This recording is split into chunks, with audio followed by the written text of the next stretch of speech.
Arba salasa isnan wahid aghliqil bab.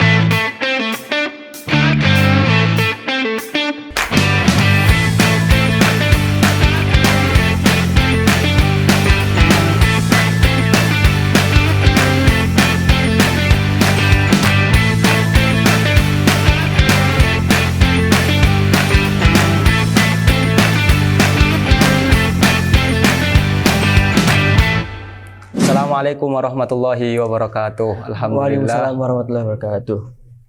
Kalian jawab. Nggak apa-apa ya. Ulangi. Lanjutin aja. Pada kesempatan kali ini alhamdulillah kita bisa kembali berjumpa di halakoh yang sangat spesial karena alhamdulillah kita kemarin berhasil membopong 2 piala dan pada kesempatan kali ini kita akan cerita kemudian sharing terkait perjalanan kita membawa 2 piala ini. Nah, orang-orang yang berhasil membawa piala ini adalah saya perkenalkan ya dari yang paling dekat dengan saya ini namanya Royul, kelas 12 MAK, di sampingnya Anam juga kelas 12, sampingnya Ajit kelas 11 MAK dan Gugum. Mereka dari 2 cabang lomba yaitu Takdimul Qisah atau apa Takdimul Qisah itu? Cerita bahasa Arab ya, cerita bahasa Arab. Terus yang 3 ini adalah debat dan alhamdulillah kemarin semuanya juara 1 di Malang. Nah, sebelum nanti kita ngobrol, kita sapa dulu mereka itu ya. Royul gimana? Sehat Royul? Alhamdulillah sehat. Gimana perasaannya? Senang? Wah, senang sekali. Ya. Jadi best speaker ya. Iya, alhamdulillah. Kenapa kok bisa berbicara bahasa Arab gitu dan menjadi best speaker kamu? Jujur awalnya saya nggak tahu gitu kenapa kok bisa jadi best speaker, padahal kan 2 teman saya ini kalau bahasa Arabnya itu jauh di atas saya lah, tapi nggak tahu itu keputusan mutlak dari Dewan Juri gitu. Oke.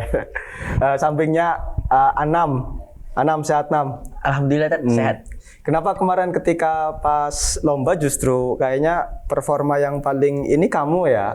Maksudnya di latihan kan kita latihan tiap hari itu ya, lancar. Tapi pas kemarin ini karena grogi atau gimana, Nam kira-kira? Kemarin itu kayak pas latihan itu kan kita udah ada persiapan gitu. Persiapan kayak apa yang mau disampaikan itu ditulis. Ya.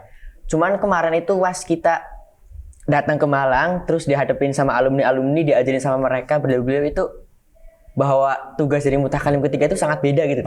Tahunya kalau di sini kan paling mentafnid beberapa mutakalim gitu. Mentafnid paling ya tafnidnya sedikit gitu. Tapi pas dikasih tahu sama beliau-beliau mutakalim 3 itu 80% materi ada di pertandingan gitu. Jadi saya ya kaget gitu ya. Ya, pertama kaget karena sistem yang baru tahu gitu. Oke, nanti kita lanjutkan, jangan terlalu banyak gitu. Sapa dulu yang lain. Ajit, sehat Cid? Alhamdulillah sehat. Gimana ke Malang, seneng nggak? Seneng ya, soalnya pertama kali offline juga ya, terus langsung bisa menang gitu kan, rasanya enak. Oh, ini berarti Ajit pertama ya ikut lomba? Dulu pernah cuman online. Apa lomba Mbak dulu? Sama debat yang di STB Madura, cuman yang sekarang yang offline pertama kali kan tahun ini. Di Madura pernah dulu offline? Online. Oh, online ya, sorry.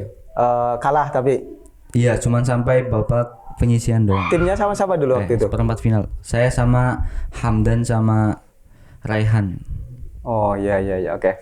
Satunya Gugum. Ini manusia langka ini. Sehat Gum? Alhamdulillah sehat. Gimana Gum perasaan? Senang jadi juara 1 ya? Sangat senang, alhamdulillah. Karena dulu saya ketika tahun sebelumnya pernah ikut event Gaza tapi nggak juara. Belum berhasil dan itu jadi menjadi motivasi buat saya agar bisa menang. Pokoknya harus menang di tahun ini gitu. Dan alhamdulillah menang jadi 1. Seneng ya kayaknya ya? Senang banget ya. Oke, jadi mereka inilah yang kemarin berhasil membopong 2 piala ini di event Gaza. Tolong di ini kan Don, yang tahu Gaza itu apa coba? Siapa yang tahu? Gaza itu singkatan dari Gebyar Apresiasi Hasanah Arabi. Nah, Gaza itu sebuah acara yang dilaksanain atau yang diusungkan sama Fakultas PBA. PBA dari Pendidikan Bahasa Arab. Iya, Pendidikan Bahasa Arab dari UIN Malang gitu. Tahunan. Ya, itu tahunan yang Tahunan. bahasa yang kali ini tuh yang ke-10. Kenapa kemudian yang ikut itu kemarin cuma berapa dari kita Malik 2 itu kan cuma beberapa lomba, padahal jenis lombanya kemarin kita lihat ada banyak ya. Kira-kira apa itu yang menjadi alasan tidak diikutkan semuanya itu? Kenapa, Gung? Mungkin yang paling penting masalah biaya.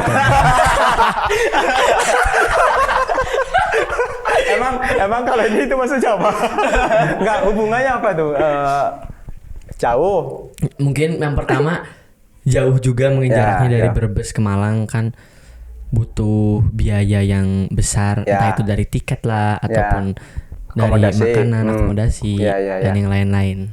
Dan sangat berisiko kalau misalnya kita Malik 2 mengirimkan banyak delegasi ke Malang gitu. Resikonya artinya banyak tapi nggak menang gitu mungkin. Iya gitu. Takutnya kalah gitu. Salah satu. Oke, kalau Ajid kemarin grogi nggak Ajid? Ya aslinya emang grogi ya. Soalnya emang pertama kali menghadapi musuh yang secara nyata bukan dalam bentuk gambar doang. Tapi saya malah kebalikan dari Anam sendiri gitu. Ya. Soalnya kan kalau mutakalim kan sebagai mutakalim 1 ya. Ya. Jadi ketika sampai ke sana terus dikasih tahu cara gimana mutakalim 1 bilangnya ini jadi waktu 5 menit itu malah kurang gitu. Makanya lebih enak buat ngomongnya gitu. Soalnya emang udah tahu stepnya ini gitu. Ya, coba Royul kamu gambarkan dan ceritakan bahwa debat itu apa gitu loh. Yang kemarin kamu dapatkan pengertiannya, kemudian tugas-tugasnya dan yang lainnya. Jadi debat itu seperti apa yang telah saya baca tadi di salah satu buku debat bahasa Arab ya milik salah satu alumni Al-Hikmah di sana. Debat itu berarti cabang lomba yang mana di situ itu kita mendiskusikan suatu masalah yang bertujuan untuk mencari solusinya sendiri untuk masalah itu. Dan biasanya debat itu kan ada 2 tim untuk diskusi, ada tim mualah atau tim pro, ada juga tim mu'aradah yang kontra. Itu. Dan tiap tim ini pasti punya 3 mutakalim kan ya, kayak di sini kan ada Ajid sebagai mutakalim 1. Mutakalim itu apa? Oh, mutakalim itu speaker, pembicara. Speaker, ya. Kalau Ajid kan sebagai mutakalim 1 berarti dia yang kunci menjelaskan masalah ini tuh maksudnya apa sih? Terus kayak gimana bentuknya? Terus latar belakangnya gimana kok muncul ada masalah ini gitu. Itu tugas mutakalim pertama. Kemudian kalau saya sendiri kan sebagai mutakalim 2 itu tugasnya ya mendatangkan argumentasi yang mendukung argumennya Ajid tadi. Mutakalim pertama ya. Mutakalim 1. Dan saya juga dibebani buat membantah bantahannya mereka terhadap mutakalim 1. Bentar. Berarti mutakalim pertama berbicara, mendefinisikan permasalahan, kemudian nanti dibantah sama lawan. Terus nanti kamu sebagai mutakalim kedua membantah yang disampaikan orang mutakalim pertama dari lawan. Oh iya. Mutakalim ketiga. Tapi nanti bantahan saya itu sifatnya itu nggak menyeluruh gitu. Nanti tugasnya mutakalim 3 yang membantah semua argumen lawan itu. Nanti dihabisin sama mutakalim 3 itu. Berarti mutakalim 3 tidak memberikan argumen, hanya mentafnid tadi. Tafnid itu apa istilah tafnid? Bantahnya. Membantah. Oh, Masya Allah. Itu debat ya. Kemarin apa tema yang kan berarti karena final berarti ada beberapa babak ya, penyisihan dan lainnya. Di penyisihan apa temanya? Ingat nggak? Penyisihan itu tasliyah. Iya. Yarfudu hadal majlis istikhdamal hayawanat litasliyah. Apa itu terjemah bahasa Indonesianya? Majelis menolak penggunaan hewan untuk hiburan. Kalau yang kedua apa kemarin? Yang kedua itu yarfudu hadal majlis tahwil usbu' Citayam. Artinya itu majlis menolak pemindahan Citayam. Oh, berarti kalian diskusi debat tentang Citayam, tapi menggunakan bahasa Arab. Insyaallah. Terus yang pas final? Semifinal dulu mungkin ya. Oh, semifinal ya. Pas semifinal tuh yang yuwafiqu hadzal majlis ala ikhlaqil barmajatil lati lam tahsul ala al-ithni min wizaratil shalat wal ma'lumatiyah. Apa artinya? Majelis ini sepakat untuk menutup aplikasi atau ya aplikasi yang belum dapat izin dari Kominfo. Masya Allah. Nah terus kalian gimana cara mendapatkan argumen-argumen itu? Kan tentu kalau sebatas ngomong ana, antum, naam, la itu kan mudah ya. Tapi ini berdebat tuh loh, adu argumen, adu dalil, itu gimana cara mendapatkan argumen-argumen itu? Pertama pasti kita harus bisa bahasa Arab dulu. Harus bisa bahasa Arab dulu karena buat mentakbirkan sih. Kalau buat mentakbirkan Mentakbir itu mengapa? Mengekspresikan, mengekspresikan apa yang ada di pikiran kita menggunakan bahasa Arab itu kan susah gitu. Kalau misalnya buat anak-anak kita kan masih bukan natikin gitu. Bukan orang yang native speaker bahasa Arab. Jadi kita ya dibutuhkan buat belajar bahasa Arab dulu ya. Ya persis sama yang ada di MAK di sini kan. KP belajar bahasa Arab, disuapin bahasa Arab sebanyak-banyaknya. Kemudian kelas 1 semua pelajaran pakai bahasa Arab. Kelas 2, kelas 3 begitu. Nah itu step pertama mungkin harus bisa bahasa Arab. Kemudian kedua itu kita harus sering diskusi gitu Ted. Buat mengasah pikiran kita. Nah karena kalau misalnya kita cuman searching tentang mosi itu masih kurang. Soalnya nanti kita bahkan stuck sama apa yang ada di komputer, apa yang ada di internet gitu. Karena kadang itu yang ada di internet itu nggak sesuai sama kenyataan gitu Ted. Makanya kita tuh harus sering diskusi, kita bisa mengkritisi, terutama itu kita mengkritisi mosi itu sendiri. Mengkritisi mosi, terus apa yang nggak kita paham baru cari di internet gitu. Oke, mantap, Masya Allah. Gantian, Gum, kemarin cerita tentang apa Gum yang kamu bawakan? Kali ini takdimul kisah ya, coba takdimul kisah itu apa coba barangkali ini jadi informasi ke para penonton. Takdimul kisah itu intinya bercerita Ya. cerita menggunakan bahasa Arab menggunakan bahasa Arab. Nah dalam bercerita ini ada beberapa unsur yang harus dipahami, diperhatikan. Apa aja Gum? Salah satunya itu tentunya yang paling penting itu adalah bahasa ya, bahasa Arab sendiri. Jadi ketika kita ingin mengekspresikan cerita ini, kita harus paham bahasa Arab, terutama tentang nahwu dan shorof. Itu hal yang paling penting, Dad.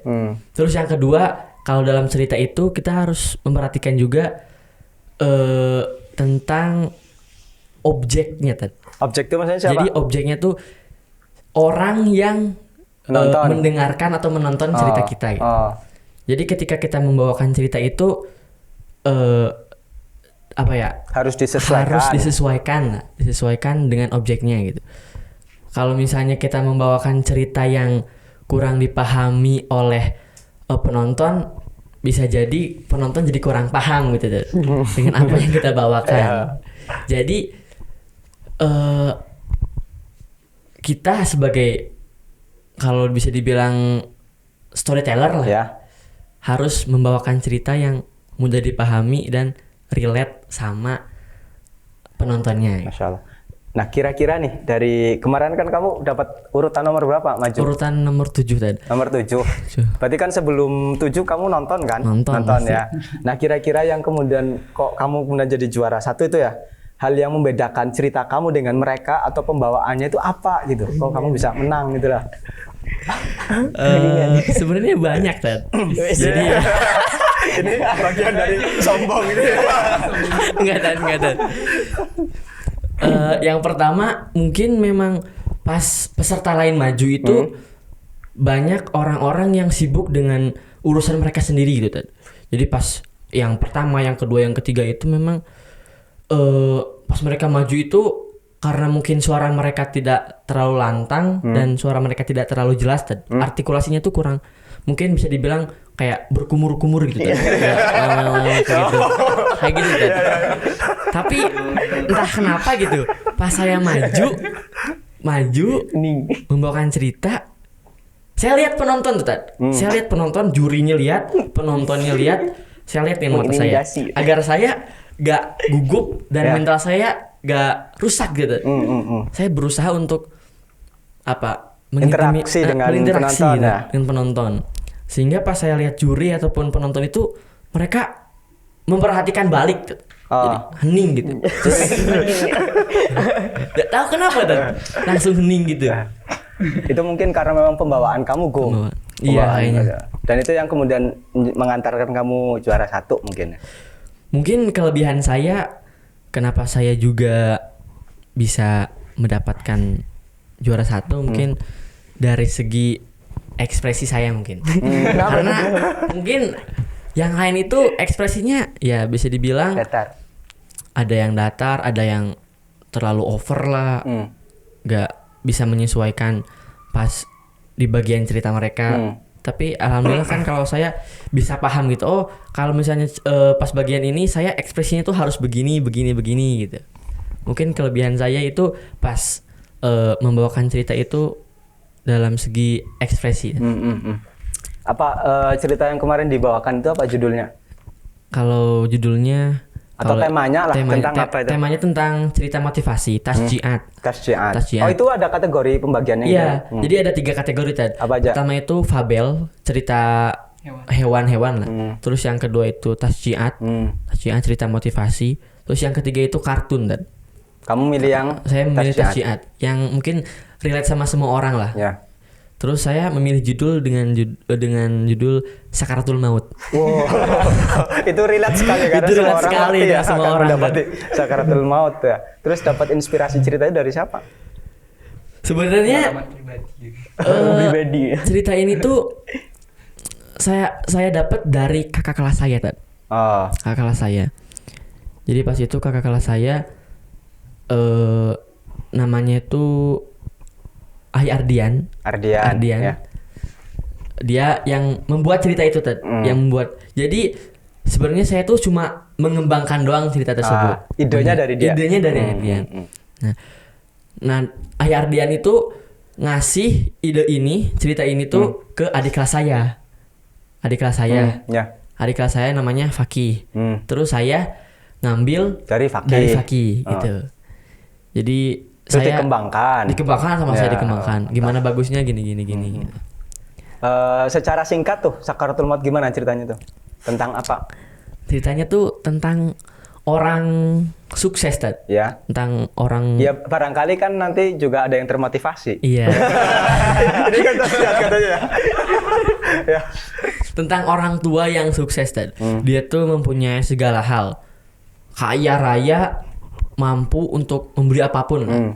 Dan di samping itu dia juga mempunyai anak yang bisa Sukses. dibilang mereka tuh sukses semua. Sukses. Sukses semua. Mereka dia tuh mempunyai 3 anak Tad. 3 anak. Yang pertama ada yang menjadi jenderal, ada yang menjadi dokter, ada yang menjadi artis. Tapi di samping itu semua mereka itu tidak mengenal agama gitu Tad. Oh, iya. Mereka cuma sibuk dengan hal Urusan duniawi gitu. Masya Allah.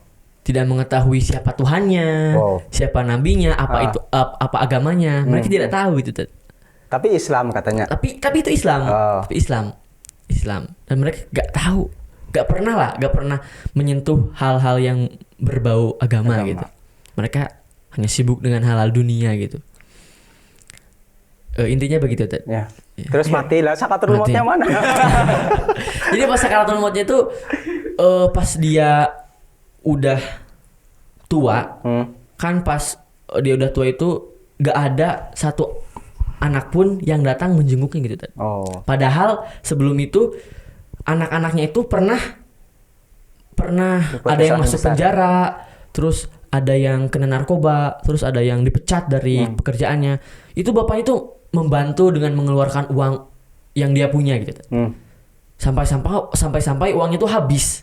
Habis karena untuk membantu anak-anak dia tersebut. Tapi pas dia sakit, pas dia mau menjemput kematian, dia Intinya dia menyesal gitu ya. Menyesal gitu. karena tidak mendidik anaknya Iya. dengan pendidikan agama gitu ya. Iya gitu Tad. Oh ya, itu Menyesal. sangat mengena sih, apalagi nanti dibawakan. Bisa dong Gum sedikit lah kamu bawakan ekspresi kamu terkait sedikit lah, misalkan ketika lagi nangis atau lagi sakaratul maut seperti apa. Ya biar ditonton kan. Iya, saya perlu suasana dulu. Suasana gitu ya. Ini pas sakaratul mautnya atau pas menyombongkan diri atau gimana? Menyombongkan diri dan menyesal. Misal. Ya, berarti pas menyombongkan seperti apa, terus pas ketika menyesalnya seperti apa gitu. Kalau menyombongkan gini tadi. Ini pakai bahasa Arab ya? Pakai bahasa Arab? Ya, iya, ya.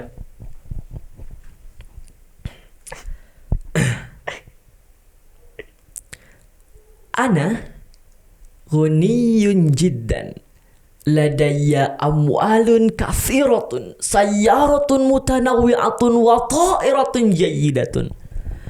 La ahada yudahi amwaluhu amwali. Wala ahada lahu amwalun aktsar min amwali. Wala ahada aghna minni wa amwali. Ana wahidun faridun aghnal aghniya fi hadhil madinah. Insyaallah. Kayak gitu. Kayak dia tuh menyombongkan diri gitu. Ya. Dia punya banyak harta. Banyak harta, punya banyak segala barang-barang yang mungkin tidak dimiliki oleh orang lain. Ya. Coba sekarang yang menyesal. Misal, aduh ini perlu suasana.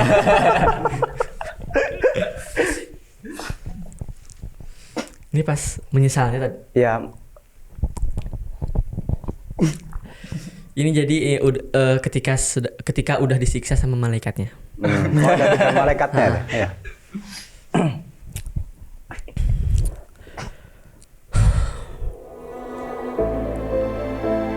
La anda manha ala ma fa'altu fid dunya. Limadza la a'budu rabbi wala a'rifu nabiyyi wala a'lamu dini wa ashtaghilu fi jami'i amwali limadza anda mana limadza la urabbi auladi bitarbiyati diniyah fahum masyghuluna bidunya wa la ya'rifuna rabba limada anda mana laqad kuntu mahdirul amwali li syai'in ghairi nafi'in astaghfirunna rabbi liyaghfirli wa ya'fu anni bal qad ta'akhkhartu bistighfari rabbi wa baqiyali minal iqub gitu tadi. Keren. Pantas ya kalau misalkan kemudian penonton intibahnya ke dia semua. Ya karena kamu mampu membawakan itu, Go. Coba aja jangan. Kamu bisa se-ekspresif seperti itu tuh bakat atau dari orang tua atau apa kira-kira? Keturunan. Ya tadi mungkin dulu pas saya waktu kecil tuh memang saya suka apa ya, bercerita, ngomong-ngomong sendiri gitu tadi. Ngomong-ngomong sendiri buat cerita-cerita sendiri gitu yang memerankan saya gitu. Kalau saya misalnya lagi sendiri mati. Oke. Gitu tadi. Gantian ya, Masya Allah. Keren sekali ya si Gugum. Saya kira pantas sih juara karena memang sangat ekspresif sekali dan ya menyentuh ya bagi yang paham bahasa Arab pasti itu memang sangat mengena sekali itu ya. Kemarin di Malang berarti berapa hari semuanya total? Kita berangkat itu hari Rabu ya, Rabu sore atau malam ya. Sore, terus sampai Malang tuh jam sekitar subuh. Subuh itu sampai di Malang jam 3. Terus berarti hari Rabu, Kamis, Jumat, Sabtu, Minggu pagi kita pulang ke sini. Naik kereta. Ya. Kereta apa? Keretanya kereta Kartanegara. Iya. Kertanegara. Berapa jam naik kereta itu? Sekitar 9 dari jam. Purwokerto. Jadi dari sini kita ke stasiun Purwokerto dulu, terus dari Purwokerto kita langsung ke stasiun Malang. Ini kayaknya udah berapa jam ya? Hal yang ini 6 kesan ke Malang, ada kesan nggak? Sebenarnya banyak kesan. Cuma yang paling mengena sama saya itu alumni MAK-nya. Ada alumni di sana ya? Alumni itu sangat gigih buat membantu kita gitu Ted. Sampai jam 3 kita sampai langsung dijemput gitu. Kemudian apa yang kita butuhkan itu ada dari alumni. Ya. Jujur saya sangat salut banget Ted. Berterima kasih banget sama alumni-alumni yang di Malang itu karena mereka itu katanya sangat kuat. Kemudian buat bantu kita juga All out deh. all out gitu kan. Ya mungkin itu yang sangat berkesan. Kalau Ra'yul, Kalau saya sih sejujurnya ya nggak beda jauh sama Anam. Alumni itu pokoknya the best lah di sana, sangat membantu kita sekali. Baik itu soal perut atau soal materi, soal transportasi, Iya. kan, sangat membantu sekali. Apalagi ditambah mereka juga kan sangat kompak sekali dalam urusan ini, dan mereka rela habis-habisan buat membantu kita dan untuk mengabdi gitu. Ya. Mungkin ini wasilah mereka buat mengabdi ke MAK juga. ya. Ya bentuk pengabdian kan nggak harus ini ya. Terus harapan kalian dengan capaian sekarang seperti ini, kira-kira biar kita kan tentunya capaian ini kita sangat bersyukur ya, berterima kasih ke kalian juga karena sudah mencurahkan kemampuan, kreativitas dan semuanya itu sehingga mengharumkan nama sekolah tercinta kita. Nah, tapi tentu kan ada beberapa kholal, ada beberapa hal yang perlu dibenahi itu loh. Nah, kira-kira nih kalau untuk kalian untuk yang debat nih, untuk debat ke depan kira-kira gimana? Kalau kita sendiri itu udah sepakat gitu buat pengen menularkan apa yang kita dapat dari alumni. Jadi nanti kita bikin kelas debat khusus gitu kan. Bikin kelas debat, nanti kita salurkan yang kita dapat dari alumni. Soalnya banyak hal yang nggak diketahui sama anak-anak MAK sebelumnya. Terkait debat Terkait. ya. Kita lebih fokus ke penguasaan bahasa Iya, mungkin ya, penguasaan kemampuan bahasa secara umum, tapi untuk debat nggak ada. Iya. Mekanisme kelas debatnya gimana kira-kira? Ajit? Mungkin pertama kita harus sebelum buat kelas debat itu kita harus menumbuhkan rasa suka dulu pada yang di MAK buat tentang bahasa dulu gitu. Biar mereka tumbuh semangat. Nanti kalau misalkan kelas debat untuk siapa aja yang masuk mungkin bisa kita lakukan seleksi gitu. Oh, iya. Berapa orang nanti kita bisa fokusin buat debat itu sendiri gitu. Oke, nanti kalian berarti siap jadi pemateri ya, insyaallah. Insyaallah siap. Harus ya. Kalau Gum, kamu kan saya kira langka ya. Langka itu artinya jarang ya yang punya kemampuan seperti itu. Kira-kira untuk bisa menularkan kemampuan yang kamu miliki ke teman-teman yang lain gimana Gum caranya Gum? Mungkin saya akan membuat suatu clipping. Jadi clipping itu isinya tuh tentang cerita-cerita yang udah dibawa ketika lomba, entah itu oleh saya ataupun teman-teman saya atau adik kelas saya. Jadi nanti semua cerita itu dikumpulkan, dan ketika dikumpulkan nanti itu adik-adik kelas yang akan mengikuti lomba itu bisa tahu gitu tentang cerita saya ataupun tentang kekurangan dan kelebihan pas saya ikut lomba gitu. Jadi mereka itu juga bisa mengetahui gitu. Bisa mengetahui bagaimana kelebihan dan kekurangan pas saya mengikuti lomba gitu. Jadi nanti sih ini sih saya dapat ide itu dari salah satu Ustadz Labib untuk membuat clipping. Habis itu semua cerita yang Pernah dibawakan saat lomba itu dikumpulkan. Habis dikumpulkan nanti kamu buat clipping. Nah, setelah buat clipping nanti kamu di situ cantumkan nama kamu, kapan kamu lomba, terus di univ mana ataupun di lembaga mana. Habis itu kamu tulis kelebihan dan kekurangan pas kamu semacam mengikuti evaluasinya lomba, gitu ya. mengevaluasi gitu. Ya, kenapa saya menanyakan seperti ini ya? Karena kan kamu kelas akhir ya, berarti kan bentar lagi lulus. Dan kalau misalkan nggak ada yang mengikuti, nanti kita putus sanad storytellernya, sanad taktimul kisahnya. Jadi kita harus terus berlanjut itu ya. Dan yang lebih penting juga kita harus berterima kasih kepada Win Malang ya, Gaza, karena sudah memberikan kesempatan. Karena terutama untuk untuk debat itu dari tahun ke tahun itu untuk yang tingkat SMA itu sangat jarang sekali. Jadi sekarang kalau misalkan debat bahasa Arab, Arabic debat itu adalah untuk tingkat kuliah. Univ, kampus tuh. Sehingga jarang. Nah, apalagi event yang internasional ya. Internasional ada juga loh. Kalau ini kan eventnya nasional. Internasional itu yang paling bergengsi itu Qatar Debat sebenarnya. Nah, Qatar Debat itu 2 tahun sekali. Nah, mudah-mudahan sih tahun depan ya. Tahun depan ada. Nah, kalau misalkan memungkinkan dan kita berusaha lah. Insya Allah kita maju. Cuman sayangnya kan udah kelas 3. Nah, baru kelas 3 jadi kan kemungkinan nggak ikutnya ada ya kelas 3 kan sebentar lagi lulus. Nah, oleh karena itu meskipun kalian tidak ikut setidaknya ilmu-ilmu kalian itu tertularkan ke adik kelas yang nggak apa-apa. Jadi adik kelas itu ada ruh spirit yang kalian tanamkan ke mereka. Itu harapannya seperti itu. Ya mungkin seperti itu penonton sharing dan ngobrol santai kita dengan para juara. Alik 2 itu sekolahnya para juara dan alhamdulillah berhasil menambah koleksi piala dan insyaallah di pertemuan selanjutnya, di kesempatan selanjutnya kita akan ngobrol dengan tema dan dengan tamu yang tidak kalah hebat dengan mereka. Syukron. Assalamualaikum warahmatullahi wabarakatuh.